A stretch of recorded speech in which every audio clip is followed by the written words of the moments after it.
శ్రీ నారా చంద్రబాబు నాయుడు గారు మీ అనాలోచితమైనటువంటి ఆలోచన వల్ల రాయచోటి ప్రజలు చాలా ఇబ్బంది పడుతున్నారు.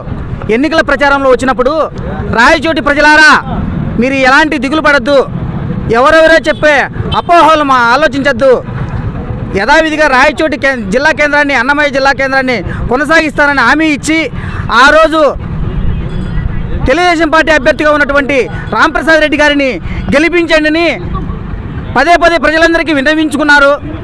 అలా కాకుండా 2022 ఏప్రిల్ 4వ తారీఖున ఏర్పడినటువంటి అన్నమయ్య జిల్లా కేంద్రాన్ని మీ ఎలాంటి ప్రజల సంక్షేమాన్ని కానీ అభివృద్ధిని కానీ మర్చిపోయి మీకు నచ్చిన విధంగా మీ సమీకరణ ఆలోచనలో అన్నమయ్య జిల్లా కేంద్రాన్ని మదనపల్లికి మారుస్తూ రాయచోటి వెనకబడిన రాయచోటి ప్రజలందరినీ ఇబ్బంది పెడుతూ మీరు ఈ విధంగా నిర్ణయం తీసుకోవడం అది మీ అనాలోచితమైన చర్యగా భావిస్తున్నాం.